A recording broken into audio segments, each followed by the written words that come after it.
It's one of history's biggest mysteries. Why do great civilizations just disappear?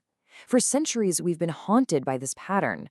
Societies that are super successful, wealthy, and connected, and then, right at their peak, they completely fall apart.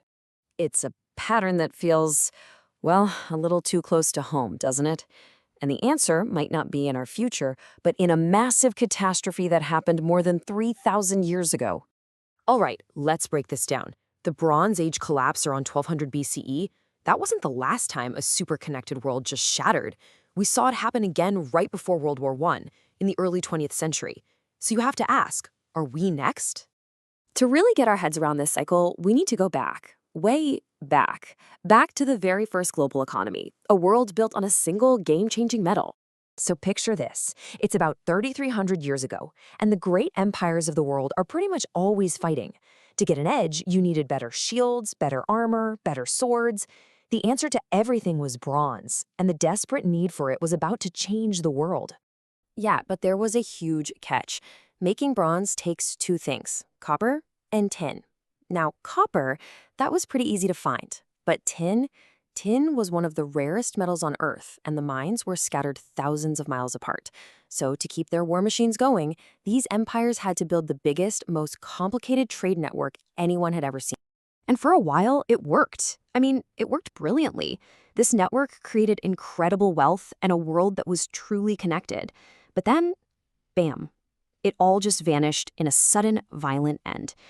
Now, the usual explanation you hear is that it was a perfect storm of disasters, climate change, famines, migrations, earthquakes, all happening at once. But what if that perfect storm wasn't the real cause?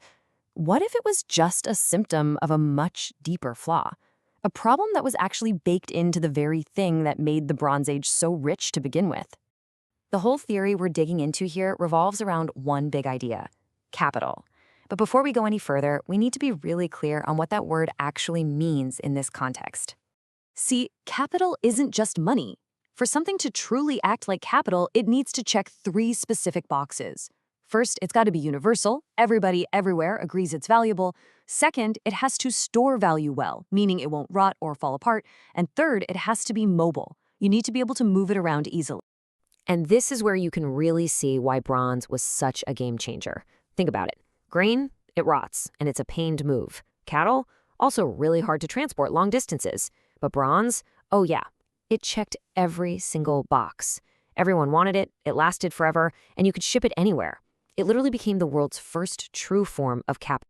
So, in a nutshell, bronze became the ancient world's first real universal currency.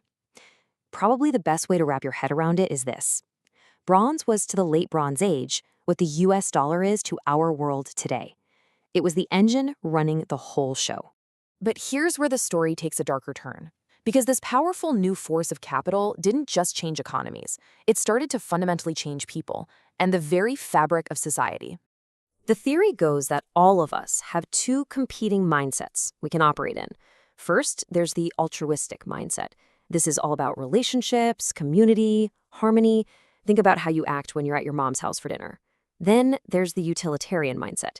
This one's all about goals, efficiency, and profit, how you act when you're just trying to get a transaction done, like at a restaurant. And here it is. This is the absolute heart of the argument. Capital, just by its very nature, rewards the utilitarian mindset. Over time, it systematically pushes a whole society to stop focusing on community and start focusing on profit and, well, exploitation. Now, at first, this shift is amazing. That utilitarian drive leads to incredible innovation, hard work, and explosive growth. But, and this is a huge but, the system eventually hits a tipping point. The drive for profit starts to become pure exploitation, and the whole structure gets dangerously brittle. And once you cross that line, the social fabric just starts to rip apart. Leaders stop seeing their people as citizens and start seeing them as resources to be squeezed dry. Inequality goes through the roof, trust completely evaporates, all the bonds that hold a civilization together just dissolve, leaving it hollowed out and incredibly vulnerable to any kind of shock. So this brings us all the way back to the Bronze Age collapse. Because if this theory is right, it means there's a kind of self-destruct code hidden deep inside the logic of capital itself. The final verdict here is pretty chilling. The famines, the earthquakes, the invading sea peoples, they weren't the root cause of the collapse at all. They were just the sparks. The sparks that lit a civilization that had already been turned into a giant tinderbox by its own economic system. And that leads to a really stark conclusion. The very same engine that creates unbelievable prosperity also contains the seeds of its own downfall. It's a cycle. It's a feature of the system, not some kind of bug. 3,200. That's about how many years have gone by since this amazing, globalized world just completely fell apart.